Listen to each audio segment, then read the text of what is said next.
Le sentiment de peur. La peur parce que je me suis demandé si j'étais pas suffisamment bien pour être aimée. J'étais pas suffisamment bien pour qu'on me choisisse moi. Et la peur de me retrouver seule beaucoup trop longtemps après lui.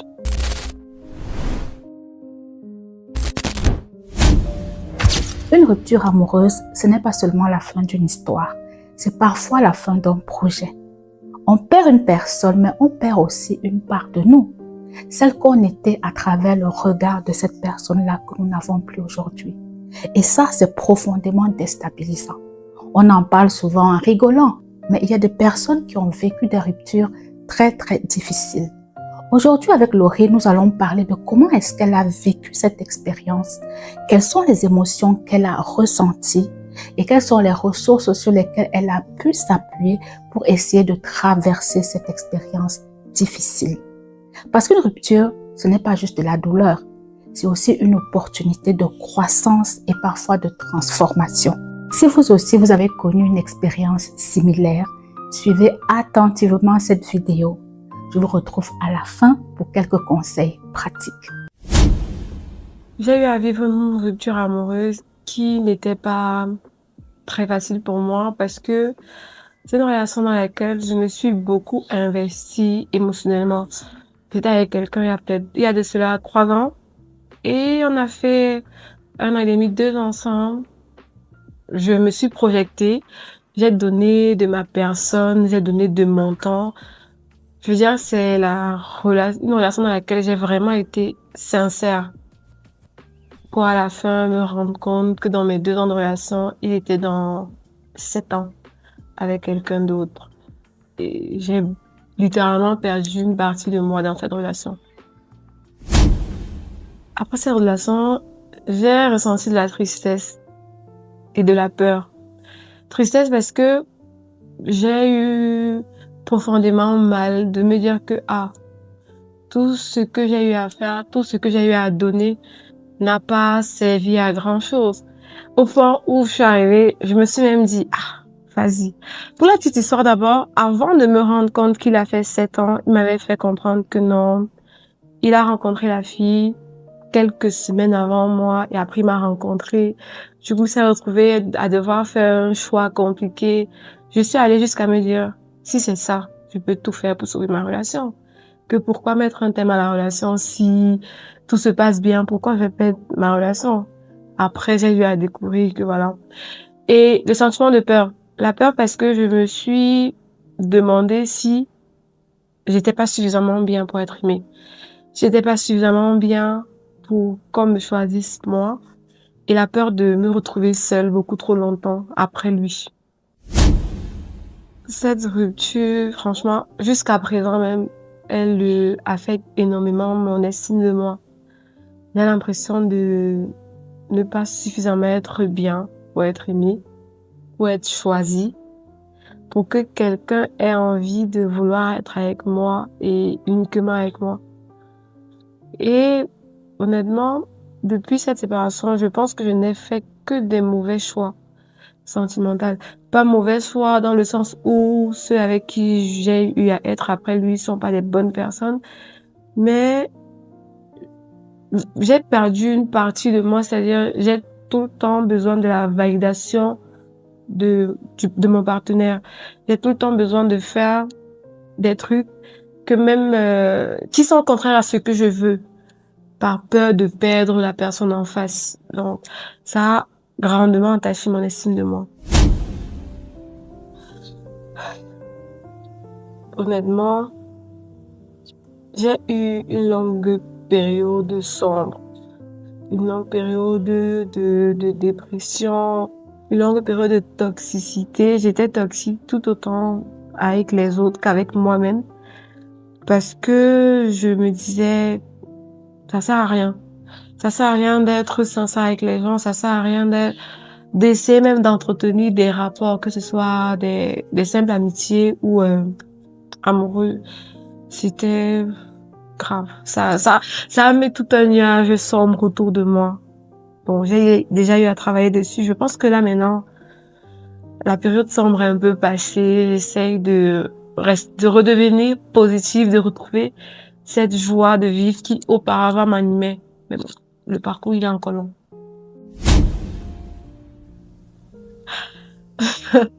Cette rupture m'a littéralement fait comprendre que l'expression avoir le cœur brisé, ce n'était pas juste une expression comme ça. Je l'ai littéralement ressenti. Je me rappelle, le soir où j'ai découvert la tromperie, quand je suis allée chez le gars, il était avec sa vraie copine, j'ai eu une crise d'angoisse. J'étais assise au bord de la route avec ma pote Manuela. J'étais assise en route et j'arrivais pas à respirer. Genre, il était 20 heures. J'ai pleuré. J'étais en panique, même parce que là, c'était pas juste des pleurs. J'étais en panique de 20 heures à minuit. Alors, imaginez, dans une ruelle sombre, je peux pas donner le nom du quartier, j'étais assise au goudron de 20 heures à minuit. J'arrivais pas à respirer. Et après cet épisode, plusieurs nuits après et pendant des mois, j'avais des crises d'angoisse où je suis en train de dormir et je ressens comme si la pièce autour de moi est en train de se refermer. Je ressens une forte douleur sur la poitrine et c'était douloureux. Pour parler à ça, je me suis mise à la prière. J'ai commencé à me dire que au lieu de tout le temps chercher l'amour chez les hommes, mieux je me tourne vers le Père qui peut-être va m'aider. Ce qui a été le plus difficile à gérer, c'était la perte de la personne. Ouais, ça peut paraître bizarre que je dise la perte de la personne, mais je ne cherche pas à légitimer son comportement. Mais si je n'avais pas découvert sa tromperie, je pense que jusqu'aujourd'hui, on serait toujours ensemble parce que c'est quelqu'un en soi qui avait un très bon comportement. Il était présent, attentionné, toujours à l'écoute. Et d'une façon particulière et singulière, il savait me valoriser. Il savait mettre la lumière sur moi, il savait m'encourager, il avait confiance en moi plus que moi-même je n'avais confiance en moi. Et je pense que c'était plus ça qui, c'était difficile de ne plus avoir ça. C'était très difficile. Mes sœurs et ma mère se sont moquées de moi. Elles ont dit que j'aurais pas dû aller chez lui, que j'aurais pas dû. Et aussi ma meilleure pote, elle m'a dit que j'aurais pas dû chercher à voir ça de mes propres yeux. Ah, elles n'ont pas vraiment influencé mon choix parce que dites-vous que après ça, après cet événement, on a continué à se voir. On a continué à se voir parce que j'avais l'impression que j'avais toujours besoin de lui dans ma vie. J'avais l'impression qu'il y avait que lui qui me comprend, qu'il y avait que lui qui puisse réellement me voir. Je pourrais même pas dire que jusqu'aujourd'hui je suis guérie. Je pourrais même pas dire. Ça arrive des fois qu'il me manque. Donc, je sais pas. Je pense pas être guérie. Je pense réellement pas. Non, pas vraiment. J'ai pas l'impression d'être jugée ou incomprise à cause de cette personne. Mais par contre, j'ai l'impression d'être jugée parce que pour la plupart des gens, ils vont me dire, ouais, vas-y, c'est passé depuis. Comment se fait-il qu'aujourd'hui, tu penses encore à X? Pourtant, moi, j'ai l'impression que cette histoire est date d'hier. Même si c'est une histoire qui date d'il y a 3 ans. Ça me fait toujours autant mal. Quand je passe dans l'entreprise où il travaille, j'ai le cœur qui se resserre par la peur de le voir, de le croiser. Ou quand je vois une voiture on dit quoi?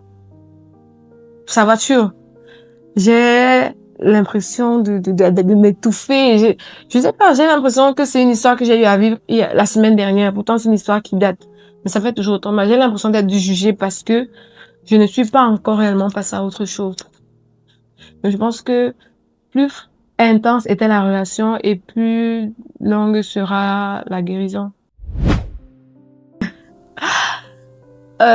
J'ai adopté un comportement autodestructeur vis-à-vis de moi-même. Je m'explique. Parce que, après la relation, je n'ai fait que enchaîner des relations. Faut oublier. Oh là là, faites jamais ça. C'est tellement une mauvaise idée. Il faut toujours prendre le temps de guérir, toujours prendre le temps de se retrouver. Il faut jamais chercher à oublier quelqu'un avec quelqu'un. C'est une mauvaise idée. Mais bon, je passe le temps à faire le schéma répétitif. Non, non. Dernièrement, je sens pas très bien. Je n'ai pas l'impression de m'être retrouvée. J'ai pas l'impression d'avoir retrouvé celle que j'étais avant lui ou avec lui. J'ai réellement l'impression d'avoir perdu ma joie de vivre, d'avoir perdu une partie de moi. Et c'est plus ça que je regrette de ma relation avec lui. Dans le cas, il est parti avec une partie de moi. Il a pris ma joie de vivre, il est parti avec. J'aimerais tellement pouvoir retrouver ma joie de vivre à 100%. Je suis pas triste, je suis pas, mais je pense que avant lui, j'étais beaucoup plus joyeuse que ça. Et j'ai pas encore retrouvé cette joie, cette âme d'enfant. Voilà. J'ai pas encore retrouvé ça. Donc non. Oh, je dirais que le prix que je paye pour cette relation est beaucoup trop élevé. Parce que certes, avant le point de chute, la relation, elle était bien. Mais depuis, j'ai peur. J'ai peur d'aimer sincèrement. J'ai peur d'aimer, j'ai peur d'être déçue. J'ai peur. Je vis dans une peur constante des relations amoureuses. J'ai énormément peur. Et surtout, ça a dégradé mon estime de moi. Alors que je suis hyper belle. Je suis un 10 sur 10, sans vouloir me vanter. Je pense être un 10 sur 10. Je suis belle, je suis intelligente, je suis adorable. Mais j'ai beaucoup perdu confiance en moi, oui. Et honnêtement, et cette relation était beaucoup trop chère pour qu'aujourd'hui, j'ai plus confiance en moi comme ça. Voilà. En fait, cette relation m'a permis de réaliser que j'étais beaucoup trop. Je m'investissais beaucoup trop dans mes relations.